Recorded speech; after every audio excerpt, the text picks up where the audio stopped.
మునుగోడు ప్రజలకు అవమానం జరిగినట్టే. అవునా? నన్ను గెలిపించుకున్న ప్రజలకు నన్ను అవమానిస్తే వాళ్ళు అవమానించినట్టు కదా. మునుగోడు ప్రజలకు అన్యాయం చేసినా రాజగోపాల్ రెడ్డికి అన్యాయం చేసినట్టే. మీ అందరికి అన్యాయం చేసి ఇక్కడ అభివృద్ధికి నిధులు రాలేదంటే నేను శాసనసభ్యునిగా నేను సంతోషంగా ఉంటానా? అంటే మీకు అన్యాయం జరిగితే నాకు అన్యాయం జరిగినట్టు కాదా? అందుకనే ఎప్పుడంట నాకు అన్యాయం జరిగినా పర్వాలేదు, కానీ మునుగోడు ప్రజలకు అన్యాయం చేయొద్దని గతంలో చెప్పిన ప్రభుత్వానికి ఇప్పుడు కూడా చెప్తున్నా.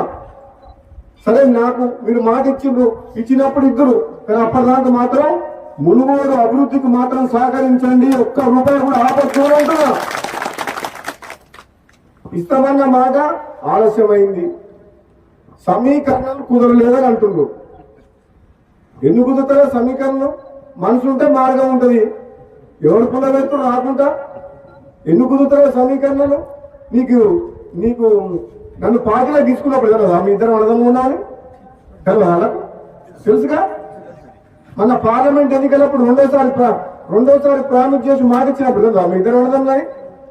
అంటే అది ఎట్లుందంటే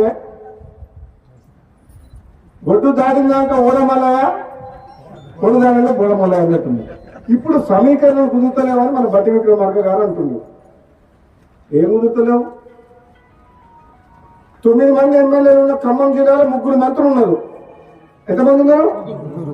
11 మంది ఎమ్మెల్యేలు ఉన్నా నల్గొండకు 3 ఉన్నారు. తప్ప మహబూబ్ గారికి ముఖ్యమంత్రి ఇచ్చినాం కదా మనం. రేవంత్ రెడ్డికి ముఖ్యమంత్రి ఇచ్చినప్పుడు ఇద్దరు తప్పేంది?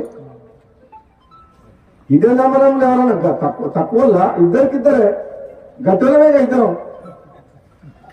నేనేమంటున్నా, పదవి ఎవరికి ఎప్పుడు ఇవ్వాలని కాంగ్రెస్ పార్టీ అధిష్టానం నిర్ణయం తీసుకుంటది. ఆలస్యమైనా సరే నేను ఓపిక పడుతున్నా. పదవుల కోసం పాటులాడే వ్యక్తిని కాను. నేను ఒక్కటేమంటున్నాను, ఈ ప్రాంతం ప్రజలు గతంలో ఎమ్మెల్యే గెలిపించినప్పుడు మనకు ప్రభుత్వం లేదు, టీఆర్ఎస్ ఉండే. ఇప్పుడు ఎమ్మెల్యే గెలిపించారు, మన ప్రభుత్వం ఉంది. కనీసం ఇప్పుడు ఈ ప్రాంతానికి అన్యాయం చేయొద్దు. ఈ మునుగోడు నియోజకవర్గంలో అన్ని రంగాలు అభివృద్ధి చేయాలి. నిజంగా నేను పార్లమెంట్ సభ్యులుగా పనిచేసిన 7 నియోజకవర్గాల్లో, ఎమ్మెల్సీగా పనిచేసిన నల్గొండ జిల్లా మొత్తానికి. అన్ని నియోజకవర్గాలు చూసిన మునుగోడు అంతా వెంకబాటులో ఎక్కడ లేదు. మునుగోడులో రోడ్లు లేవు, ప్రభుత్వ బడులు లేవు, ప్రభుత్వ ఆసుపత్రులు లేవు, కరెంటు సమస్యలు ఉన్నాయి. ఎన్ని రకాల మునుగోడులో మన సాగునీరు కాలువలు ఉన్నాయా?